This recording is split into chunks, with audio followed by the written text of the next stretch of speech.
Hello friends, நம்ம கேட்டுக்கிட்டு இருந்த காதல் மனது நாவலோட அடுத்த அத்தியாயம் நாம் இப்போ கேட்கலாமா? அத்தியாயம் 6. வணக்கம் தாத்தா என்று சொல்ல சட்டென்று கண் விழித்தவர் சோகையாக புன்னகைத்தார். நல்லா இருக்கிறியா? கடைசியா என் பேரன் கல்யாணத்துக்கு சம்மதிச்சுட்டான். இந்த நேரத்தில் இப்படி ஆகும்னு நான் எதிர்பார்க்கவே இல்லை. என்ன தாத்தா இப்படியெல்லாம் செய்கிறீங்க? அதுதான் அவர் ஓகே சொல்லிட்டாருல்ல. அப்புறமா எதுக்காக அப்படி பதட்டம் அடையறீங்க? இப்ப பாருங்க, தேவையே இல்லாம உடம்ப கெடுத்துக்கிட்டு ஹாஸ்பிட்டல்ல வந்து படுத்திருக்கிறீங்க என்று சொல்ல, என் பேத்தி இல்லையா? என் மேல பாசமா தான் பேசுவா. கௌதம், இங்க வாடா. என்ன தாத்தா? சொல்லுங்க. நீ சொல்லு. என் பேத்திய எங்க பார்த்த? உனக்கு எப்படி அறிமுகமானா? எல்லாத்தையுமே கேட்கணும்னு ஆசைப்படுறேன். தாத்தா, அதெல்லாம் இன்னொரு நாள் பொறுமையா பார்த்துக்கலாம். இப்ப முதல்ல உங்க உடம்ப சரி பண்ணுங்க. நம்ம சீக்கிரமா வீட்டுக்கு போகணும். டேய், எனக்கு எல்லாம் ஒன்றும் இல்லைடா. அவனை கூப்பிடு. டாக்டர் கூப்பிடு. நான் அவன்கிட்ட சொல்லிட்டு இப்போவே கிளம்பி போகிறேன். இல்லை தாத்தா, அப்படியெல்லாம் சொல்லாதீங்க. இன்னும் 2 நாள் இங்கே தான் இருக்கணும்னு சொல்லியிருக்கிறாங்க. உங்களுக்கு எதுவும் இல்லைன்னு தெரிஞ்ச பிறகு தான் உங்களை இங்கேருந்து அழைச்சிட்டு போவேன். டேய், இங்கெல்லாம் இருக்க முடியாதுடா. எனக்கு எஸ்டேட்டில் 1000 வேலை இருக்குது. 1000 வேலை இருக்கிறவங்க உடம்ப எப்படி பார்த்து இருக்கணும்? இப்படி தான் விடுவீங்களா? நல்ல வேலை நான் கரெக்டாக அங்கே வந்தேன். நான் நான் வராத நேரம் ஏதாவது ஆகியிருந்ததுன்னா என்ன பண்ணுறது? எனக்கு இருக்கிறது நீங்க மட்டும்தான் தாத்தா. உங்களுக்கு ஏதாவதுன்னா தாங்க முடியாது. கண்கள் கலங்கியபடி பேச, போடா, அதுதான் எனக்கு எதுவும் ஆகலல்ல. அம்மா, நீ என் கூடவே இருப்பியா என்று கேட்க, கட்டாயமா தாத்தா, உங்க கூட நான் இருப்பேன் என்று சொன்னாள். உன் வீட்ல யாருமே எதுவுமே சொல்ல மாட்டாங்களா? தாத்தா, அவளுக்கு அப்பா மட்டும்தான் இருக்கிறாங்க. அவங்க கூட 2வதா ஒரு கல்யாணம் பண்ணிக்கிட்டாங்க. அதனால இந்த பொண்ண பெருசா கண்டுக்கிறது இல்ல. அதனால நீங்க கவலைப்பட வேண்டாம். அவ தாராளமா இங்க இருப்பா. நீங்க ஆசைப்படுற நாள் வரைக்கும். அப்படின்னா சரிடா. நீ சீக்கிரமா இந்த பொண்ண கல்யாணம் பண்ணிக்கோ. என் என்ன தாத்தா சொல்றீங்க? ஆமாண்டா. அந்த பொண்ணு வீட்லயும் சரியா இந்த பொண்ண கவனிக்கலன்னு சொல்ற. எத்தன நாள் அந்த பொண்ணு இங்கேயும் அங்கேயுமா இருப்பா? நம்ம வீட்லயே தொடர்ந்து இருக்கட்டுமே. அதுக்கு உன்னோட கல்யாணம் முடிஞ்சா தானே முடியும். அதுக்காக சொல்றேன். தாத்தா, முதல்ல உடம்ப சரி பண்ணிட்டு வாங்க. பிறகு எல்லாத்தையுமே பார்த்துக்கலாம். அனு அருகே வந்து சொல்ல, எவ்வளவு சந்தோஷமா பேசுறா பாரு. முகத்த பாரு, எவ்வளோ சந்தோஷம்னு. இதை விட என்ன வேணும்? எனக்கு ஏத்த பேத்தி நீதான். நல்ல வேளை, நானா தேடி இருந்தா கூட உன்னை போல ஒரு பொண்ணு கண்டுபிடிச்சிருக்க முடியாது. ரொம்ப அழகா இருக்கிறாடா. சரி, நீ ஏதாவது வேலை இருந்தா போய் பாரு கௌதம். என்ன தாத்தா வேலை இருக்குது உங்களை பார்த்துக்கிறத தவிர? டேய், இன்னைக்கு வார கடைசிடா. தோட்டத்தில் வேலை செய்கிற எல்லாருக்குமே சம்பளம் கொடுக்கணும். நான் பாட்டுக்கு எதையோ இழுத்து விட்டுட்டு அதுக்காக அவங்கள எல்லாம் ஏமாத்த முடியாதுல்ல. நீ போயிட்டு வா. எனக்கு என் பக்கத்துல என் பேத்தி இருக்கட்டும். நான் அவ கூட பேசிட்டு இருக்கிறேன். சரியா போச்சு. பேச மறுபடியும் ஆரம்பிச்சிட்டியா என்று டாக்டர் உள்ளே வர, என்னடா, நீ என்னடா சொல்லப் போற? இப்போதைக்கு நிறைய எல்லாம் பேசக்கூடாது. சரியா? இது ஐசியு வார்டு. எல்லாரும் வெளிய போய் ஆகணும். கண்ணு முழிச்ச சரி, 2 ஒரு வார்த்தை பேசட்டுமேன்னு விட்டா வளவளன்னு பேசிட்டு இருக்கிற. அங்க கொஞ்சம் பாரு. ஹார்ட் பீட் எப்படி எகிறிக்கிட்டு இருக்குதுன்னு. எல்லாம் நார்மல் ஆகுற வரைக்கும் ஒரு வார்த்தை கூட பேசக்கூடாது. கொடுக்கறத சாப்பிட்டுட்டு தூங்கி எந்திரிக்கிற. புரிஞ்சுதா? மெடிசனை கரெக்டா எடுத்துக்கோ. என்னடா, என்ன அதிகாரம் பண்றியா? இந்த வேலையெல்லாம் இங்க ஆகாது. நான் இப்பவே கிளம்பி போயிடுவேன். டேய், ரொம்ப பண்ணாதடா. நீயும் நானும் ஒண்ணா தானே சின்ன வயசுல இருந்து வளர்ந்தோம். நான் டாக்டருக்கு படிச்சேன். நீ எஸ்டேட்ட பார்த்துக்கிறேன்னு ஒரு டிகிரி முடிச்சுட்டு போயிட்ட. இன்னைக்கு வரைக்கும் நீயும் நானும் நல்ல ஃப்ரெண்டு தான். உன்னோட ஹெல்த் மேல எனக்கு நிறைய அக்கறை உண்டு. அப்படியெல்லாம் அவசரப்பட்டு எதையும் இழுத்து வச்சிடக்கூடாது. புரிஞ்சுதா? நான் உன்னை பார்த்துக்கிறேன் கௌதம். நீ கிளம்பிக்கோ. அம்மா, நீயும் முன்னாடி வெயிட் பண்ணு. ஏதாவது நான் கூப்பிடுறேன். அப்பா வந்தா போதும். தாத்தாவுக்கு ஏதாவதுன்னா உடனே கூப்பிடுங்க டாக்டர். அந்த நிமிஷமே நான் வந்துடுவேன். உன்னை எனக்கு தெரியும். நீ தைரியமா போ. ஒன்றும் பயப்படுறதுக்கு இல்லை. நீ உன்னோட வேலையை முடிச்சுட்டு வந்தா போதும். உன்னால நைட்டு வர முடியாட்டி கூட நான் உன்னை எதுவும் சொல்ல மாட்டேன். இங்க நர்ஸ் இருக்கிறாங்க. அவங்க நல்லாவே பார்த்துக்குவாங்க. உன்னோட தாத்தாவை என்று சொல்ல சரி என்று விட்டு வெளியேறினான். அப்போது சென்றவன் இரவு தான் திரும்பி வந்தது. இங்க பாருங்க தாத்தா, நான் அனுவோட வீட்ல பேசிட்டேன். அவங்க தாராளமா இங்க இருக்கட்டும்னு சொல்லிட்டாங்க. நான் சென்னைக்கு போகணும்ல. டேய், எல்லாம் கரெக்ட்டுடா. அதுக்கு முன்னாடி எனக்கு நீ ஒரு வேலை செய்யணும். என்ன தாத்தா? நான் சரியாகி வீட்டுக்கு வந்த உடனேயே நீயும் அந்த பொண்ணும் கல்யாணம் பண்ணிக்கிறீங்க. எதுக்காக இவ்வளவு அவசரம்? கொஞ்சம் டைம் கொடுங்க. இங்க பாரு, நான் நெறைய டைம் கொடுத்துட்டேன். இதுவே ரொம்ப லேட்டு. எப்போ எனக்கு என்ன ஆகும்னு தெரியாது. என்னோட காலம் இருக்கும்போதே என்னோட பேரனுக்கு கல்யாணம் பண்ணிட்டா, நல்லபடியா வாழ்வாங்கிற ஒரு நம்பிக்கையோட போகணும்னு ஆசைப்படுறேன். ஹாஸ்பிட்டல்ல இருக்கிறதுனால இப்படியெல்லாம் தப்பு தப்பா உங்களுக்கு தோணுது. உங்களுக்கு எதுவுமே இல்ல. நீங்க 100 வயசு வரைக்கும் நல்லா வாழ்வீங்க. எல்லாத்துக்கும் அதுதான்டா ஆசை. 100 வயசு வாழணும்னு. ஆனா, உடம்பு நிலைமை எனக்கு தெரியும்ல. உனக்கு தெரியாது. நேத்துல இருந்து சுள்ளுன்னு நெஞ்சு வலிச்சுக்கிட்டே இருந்தது. கை 2மே விட்டு போன மாதிரி வலிச்சுது. கூடவே காலும். இதுக்கெல்லாம் என்னடா அர்த்தம்? இதுக்கு முன்னாடி நான் இது மாதிரி எல்லாம் இருந்ததே இல்ல. எனக்கே பயமா இருந்தது கௌதம்.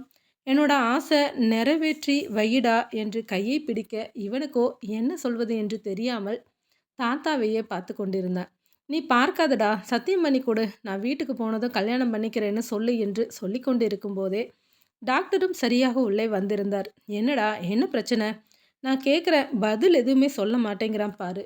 அவன சரின்னு சொல்லச் சொல்லு" என்று கூற, "என்ன கௌதம், அவனே முடியாம படுத்திருக்கிறான். பாரு, ஹார்ட் பீட் கன்னா பின்னான்னு ஏறி இறங்கிக்கிட்டு இருக்கு. நீ அமைதியா பார்த்துக்கிட்டு இருந்தா என்ன அர்த்தம்? அவன் என்ன கேட்டாலும் சரின்னு சொல்லு. பிறகு பார்த்துக்கலாம்." "என்ன டாக்டர், அவர் என்ன கேட்குறாருன்னு உங்களுக்கு தெரியுமா?" "எதுனா என்ன? செய்ய முடியாதா? நீ நெனச்சா எல்லாமே செய்ய முடியும். சரின்னு சொல்லு.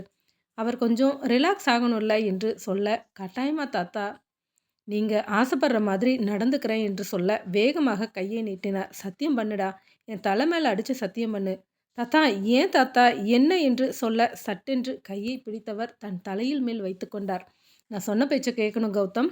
என்னை ஏமாத்திடக்கூடாது" என்றவர், "எனக்கு ரொம்ப டயர்டா இருக்கு. நான் கொஞ்ச நேரம் ரெஸ்ட் எடுக்கணும். நீ வெளிய போய்க்கோ" என்று சொல்ல, கௌதம் திகைத்தபடியே வெளியே வந்தான். நடக்கும் நிகழ்வுகளை பார்க்கையில் இவனுக்கே சற்று பதட்டமாக இருந்தது. மறுபடியும் ஆஷாவிற்கு ஒருமுறை முயற்சி செய்து பார்த்தான். ஃபோனை எடுக்கவே இல்லை. பிஸி என்று வந்து கொண்டிருந்தது. ஒருவேளை தன்னை பிளாக் பண்ணி விட்டாளோ என்று யோசிக்க ஆரம்பித்தவன், பிறகு நேராக அணு இருந்த திசையை நோக்கிச் சென்றான். அத்தியாயம் 7. "எனக்கு உன்னோட உதவி வேணும்" என்று சொல்ல, சட்டென்று எழுந்து நின்றாள். "என்ன சொல்லுங்க சார்." "சார் வேண்டாம், கௌதம்னே கூப்பிடு. ஏன்னா தாத்தாவுக்கு சந்தேகம் வந்துடக்கூடாது." "சொல்லுங்க, நான் என்ன செய்யணும்?" "தாத்தா பிடிவாதமா இன்னும் 2 நாள்ல என்னோட கல்யாணத்த முடிக்கணும்னு நினைக்கிறாரு. நான் சொல்ல வர்றது புரியுதா?" "சார், இதுக்கு நான் என்ன பதில் சொல்றது? அது எப்படி முடியும்? நீங்களும் நானும் எப்படி?" என்று வேகமாக கேட்க, "எனக்கு வேற வழி தெரியல. அவர் உயிரோட இருக்கணும்னா ஏதாவது செஞ்சு தான் ஆகணும். என்னால மறுக்க முடியல. தலையில சத்தியம் வாங்கி இருக்கிறாரு. தாத்தா பத்தி உனக்கு தெரியாது. அவர் முடிவு பண்ணினா பண்ணினது தான். மாறவே மாட்டாரு. நிச்சயமா 2 நாள்ல நமக்கு கல்யாணம் பண்ணி வைக்க எல்லா வேலையும் செய்துடுவாரு." "சார், நான் இப்போ என்ன பண்ணட்டும்?" "எனக்கும் என்ன பண்றதுன்னு தெரியல. நம்ம ஒண்ணு செய்யலாம். எனக்கு நீ இப்போ ஒரு ஹெல்ப் பண்ணு." "என்ன சார்?" "தாத்தா ஆசைப்படி நீயும் நானும் கல்யாணம் பண்ணிக்கலாம்." "என்ன சார் விளையாடுறீங்களா? நான் யாருன்னே உங்களுக்கு தெரியாது. நீங்களும் கூட யாருன்னு தெரியாது. ஏதோ ஒரு நம்பிக்கையில எங்கேயாவது ஒரு பக்கம் நல்ல வேலை கிடைக்கும்னு சொல்லி தான் உங்கள நம்பி வந்தேன். அதுவும் கூட அங்க புவனாம்மா பேசினத வச்சு தான் வந்தேன். உங்க பேர்ல இருக்கிற நம்பிக்கையில இப்போ நீங்க இப்படி சொன்னா என்ன அர்த்தம்?" "இத பாரு, உனக்கு தங்குறதுக்கு ஒரு இடம் வேணும். அதுக்கு நான் அரேஞ்ச் பண்ணி தரேன். மத்தவங்க முன்னாடி நீ கௌரவமா இருக்கலாம். தாத்தா கூடவே ரெகுலரா இருக்கலாம். எந்த இடத்துலயுமே உன்னோட கௌரவத்துக்கு குறைவா எதுவும் நடக்காது. நான் உன்னோட உயிர காப்பாத்தினவன். அந்த நன்றி இருந்தா நீ ஓகே சொல்லு." "சார், விளையாடுறீங்களா? உயிர காப்பாத்துனீங்கன்னு சொல்லி இப்படி ஒரு பிரச்சனையில சிக்க வச்சீங்கன்னா என்ன அர்த்தம்? நாளைக்கு உண்மை தெரிஞ்சா தாத்தா கிட்ட என்னோட நிலைமைய என்னன்னு சொல்லி புரிய வைப்பீங்க. கொஞ்சம் யோசிச்சு பார்த்தீங்களா? உங்களுக்கும் எனக்கு கல்யாணம் ஆயிடுச்சுன்னா, பிறகு நான் இங்க இருந்து வெளிய போகணுங்கிற போது, மத்தவங்க என்ன சொல்லுவாங்க? நீங்க என்னமோ பிரச்சனைய பெருசு பண்ணிக்கிட்டு இருக்கிறீங்கன்னு தோணுது. யோசிக்கவே வேண்டாம். தாத்தா கிட்ட உண்மைய சொல்லிடுங்க. இந்த பொண்ணு வேலைக்காக தான் நான் அழைச்சிட்டு வந்தேன்னு சொல்லுங்க. நான் காதலிச்சது இந்த பொண்ண இல்ல, வேற பொண்ணுன்னு சொல்லுங்க. நான் சொல்லலாம். ஆனா, அந்த பொண்ணு என்னை விட்டுட்டு போயிட்டா. உனக்கு புரியுதா? இனி அவ எப்பவுமே இங்க வரமாட்டா. நீயும் பிரச்சனையில இருக்கிற. நானும் பிரச்சனையில இருக்கிறேன். ஸோ, இப்போதைக்கு இந்த பிரச்சனையிலேருந்து வெளியே வர ஒரு சொல்யூஷன் வேணும். அதுக்கு இந்த கல்யாணம் கரெக்டா இருக்கும்னு நினைக்கிறேன். சரி, இதெல்லாம் இந்த ஹாஸ்பிட்டல்ல வச்சு பேசணுமா? வேற வழி இல்ல. இன்னும் 2 நாள்ல தாத்தாவுக்கு சரியாயிடும். அவர் வந்ததும் இதற்கான முயற்சி தான் எடுப்பார். அப்ப தெரிஞ்சா நீ இன்னும் ஷாக் ஆவ. அதுக்காக தான் இப்பவே முன்னாடியே ப்ரிப்பேர் பண்றேன். உனக்கு என்ன, நீ செக்ரட்டரியா இருந்து பார்க்கிறத விடவும் நிறைய பணம் தரேன். மாதம் குறிப்பிட்ட தொகையை உன்னோட அக்கௌண்ட்ல போடுறேன். ஒருவேளை 6 மாசமோ, 1 வருஷமோ, இல்ல 2 வருஷமோ வெளியே தெரிய வரும்போது நீ எப்ப வேணும்னாலும் இந்த கல்யாண வாழ்க்கையிலிருந்து நீ வெளியே போகலாம். நான் உன்னை தடுக்க மாட்டேன். எப்படி பார்த்தாலும் உனக்கு லாபம் தான். என்ன சொல்ற? பணத்தை காட்டி என்ன விலை பேசுறீங்க, அப்படித்தானே? அப்படியெல்லாம் இல்லை. இந்த சிச்சுவேஷனுக்கு வேற வழி இல்லை. அதுக்காக சொல்கிறேன். நான் இதை கொஞ்சம் கூட எதிர்பார்க்கல. அவர் நான் ஆஷாவை கூட்டிகிட்டு வருவேன்னு எதிர்பார்த்துக்கிட்டு இருந்திருக்கிறாரு. நான் அழைச்சிட்டு வரேன்னு சொன்னது உண்மை. அவருக்கு புரியவே இல்லை. நீ நீ தான் நான் கட்டிக்க போகிற பொண்ணுன்னு முடிவாக நினச்சிக்கிட்டு இருக்கிறாரு.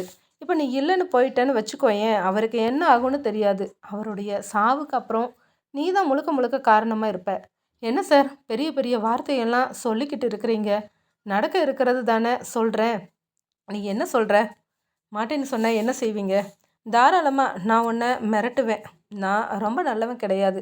எனக்கு என்ன தேவையோ அத செய்ய முயற்சி பண்ணுவேன். என்ன சார்? என்னன்னு சொல்லி மிரட்டுவீங்க? சொல்லுங்க, அதையும் கேட்டுக்கிறேன். பெருசா ஒண்ணும் இல்ல. உன்னோட குப்பத்துல இருந்து என்னோட ஆஃபீஸ் ஒருத்தன் வரான். அவனுக்கு ஃபோன் பண்ணி யார் உன்ன தேடிக்கிட்டு இருக்கிறாங்களோ அவங்க கிட்ட ஃபோன் பண்ணி சொல்லுவேன். இந்த பொண்ணு இப்ப என்கிட்ட தான் இருக்கிறா. வந்து அழைச்சிட்டு போங்கன்னு சொல்லுவேன். அதுக்கு பிறகு நடக்கிறதுக்கு நான் பொறுப்பு கிடையாது. என்ன கௌதம் சார் மிரட்டுறீங்களா? இது அநியாயமா இல்லையா? எனக்கு வேற வழி தெரியல. எனக்கு என் தாத்தா உயிரோட இருக்கணும். அவர் சந்தோஷமா இருக்கணும். அதுக்காக நான் எந்த எல்லைக்கும் போக தயங்க மாட்டேன். உன்னால முடியுமா? முடியாதா? உனக்கு ஆப்ஷனே இல்ல. முடியாதுன்னு சொல்லுவியா? இல்ல நீ சம்மதிச்சு தான் ஆகணும். நீ இங்க பாதுகாப்பா இருக்கலாம். அதுக்கு நான் கேரண்டி தரேன். ஆனா அதே நேரத்துல உன்னால முடியாதுன்னா வேற வழியே இல்ல. அந்த ரவுடிக்கு ஃபோன் பண்ணி இங்க வர சொல்லிடுவேன். அதுக்கப்புறம் நீ ஆச்சு, அவனாச்சு. எனக்கு இதெல்லாம் ஒண்ணுமே இல்ல. ஐ லைக் தட்டுன்னு ஈஸியா தட்டி கொடுத்துட்டு போய்க்கிட்டே இருப்பேன். நான் கொஞ்சம் யோசிக்கணும். தாராளமா யோசி. இன்னும் 2 நாள் இருக்கு. 2 நாள் முடியறதுக்குள்ள நல்ல பதிலா சொல்லு. உனக்கு வேற ஆப்ஷனே இல்ல. சரிங்கிற பதில் மட்டும்தான் உன் வாயிலிருந்து வரணும். இல்ல என்பதற்கான ஆப்ஷன் எதுவும் இல்ல. புரிஞ்சுதா? 2 நாள் தான் உனக்கு டைம். ஒரு வேளை இங்கிருந்து தப்பிச்சு போயிடலான்னு நினைச்சா கூட உன்னால முடியாது. ஏன்னா எங்க எஸ்டேட்ல இந்த ஊருக்குள்ள இருக்கிற எல்லாருக்குமே எங்களுக்கு தெரியும். உன் ஃபோட்டோவ காட்டினா போதும், அடுத்த 10வது நிமிஷம் உன்னை கொண்டு வந்து முன்னாடி நிறுத்திடுவாங்க. ஸோ தப்பியோட முயற்சி பண்ணாத. இல்ல இருக்க மாட்டேன்னு சொன்னா, நான் அவன அழைச்சு விட்டுடுவேன். எப்படி பார்த்தாலும் உனக்கு பிரச்சனை தான். நல்ல முடிவா எடு. சாதாரணமாக கெஞ்சிதலாக தொடங்கிய பேச்சுவார்த்தை இப்போது கராராக, மிரட்டலாக முடிவடைந்திருந்தது. சற்று அதிர்ச்சியோடு தான் கௌதமை இவள் பார்த்தது. நீங்க பேசுறது உங்களுக்கே அநியாயமா இல்லையா? அப்படி என்ன நான் தப்பு பண்ணிட்டேன்? காப்பாத்தி கூப்பிட்டுட்டு வந்தீங்க. பிறகு இப்படி இக்கட்டான நிலையில நிக்க வச்சா என்ன அர்த்தம்? இத பாரு, தேவையில்லாம எதுவும் பேச வேண்டாம். நான் சொல்லியாச்சு. இதுக்கப்புறம் முடிவெடுக்க வேண்டியது நீதான். சொல்ல மறந்துட்டேன். அந்த ரவுடியோட பேரு சத்யா. கரெக்ட்டா? ஆமா. அது எப்படி உங்களுக்கு தெரியும்? பின்ன உன்னை பத்தி விசாரிக்கும்போது உன் சம்மந்தப்பட்ட எல்லாத்தையும் தானே விசாரிப்பேன். உன்னை விட்டுட்டு ஓடி போனானே மதன், அவனை பத்தி கூட விசாரிச்சு வச்சிருக்கேன். இன்னும் ஏதாவது உனக்கு தெரியணுமா? நீங்க சரியான சைக்கோ. உன் கூட எல்லாம் இருக்கவே முடியாது. நான் உன்னை நம்பி வந்தது தப்பு. இதுக்கு அந்த சத்யாவே எவ்வளவோ மேல். அப்படியெல்லாம் கனவு காணாத. அவன் மேலே நிறைய கேஸ் இருக்கு. எப்போ வேணாலும் என்கவுண்டர் போடலாம். ஸோ இந்த மாதிரி எல்லாம் யோசிக்காத. நான் நல்லவன் தான். நல்லவங்களுக்கு மட்டும். எனக்கு என்னை ஏமாத்திட்டோம்னோ, எனக்கு துரோகம் செய்கிறாங்கன்னு யார் நினச்சாலும் அவங்கள நான் உண்டு இல்லைன்னு பண்ணிடுவேன். சரி, நீ இப்போது வீட்டுக்கு போகிறதுனா போய் ஃப்ரெஷ்ஷப் ஆகிட்டு வா. அது எல்லாம் ஒன்றும் வேணாம். நானெல்லாம் வீட்டுக்கு போகல. நான் காலையில் வரும்போது குளித்து ரெடியாகிட்டு தான் வந்தேன். நான் தாத்தா கூடவே இருக்கிறேன். நல்ல முடிவு தான். இதை நிரந்தரமாக எடுத்தா சந்தோஷந்தான் என்று சொல்லிவிட்டு செல்ல, முதலில் புரியாவிட்டாலும் பிறகு புரியவுமே தன்னைத்தானே தலையில் தட்டி கொண்டாள். அடுத்த 2 நாட்களில் தாத்தாவை டிஸ்சார்ஜ் செய்திருந்தனர். தாத்தாவோடு இவளுமே வீட்டுக்கு வந்திருந்தாள். தாத்தாவிற்கு அதிக கவனம் தேவைப்பட்டது. கூடவே இருப்பதற்கு ஒரு நர்ஸை கூட ஏற்பாடு செய்திருந்தான். தாத்தாவை பொறுத்த வரைக்கும் அவருக்கு தேவையான எல்லாவற்றையுமே சரியாக செய்து கொடுத்தான். ஆனால் நடுவே இவள்தான் குழம்பி தவித்தது. வந்தவரும் 2 நாட்கள் மட்டும்தான் அமைதியாக இருந்தார். பிறகு இவனை அழைத்து பேச ஆரம்பித்திருந்தார். நான் தான் உன்கிட்ட சொன்னேன்ல, டிஸ்சார்ஜ் ஆகவும் கல்யாணம் பண்ணிக்கிறேன்னு சொல்லி இருக்கிற. தாத்தா, இது இப்போ முக்கியமா? உங்கள் உடம்பு தானே முக்கியம். இங்கே பாரு, இந்த டக்கால்ட்டி வேலையெல்லாம் இங்கே ஆகாது. நான் ஏற்கனவே முடிவு பண்ணிட்டேன். நான் இப்போ நல்லா இருக்கிறேன். உனக்கு அடுத்த வாரத்தில் கல்யாணம் நடத்தி முடிக்கணும். இப்போ எதுக்கு இத்தனை அவசரம்? நான் எங்கே ஓடி போயிட போகிறேன்? அதே மாதிரி தான் அணுவும். இங்கே பாரு, இந்த பேச்செல்லாம் ஆகாது. நான் முடிவு பண்ணிட்டேன். நான் இன்னைக்கு நம்ம ஜோசியரை வர சொல்லி இருக்கிறேன். மேற்கொண்டு பேசிக்கலாம். சரியா? நீ அந்த பொண்ணுக்கிட்ட சொல்லிடு. அந்த பொண்ணு பக்கத்தில் இருந்து யாராவது வருவாங்களா? அது தாத்தா. சொல்லுடா என்ன?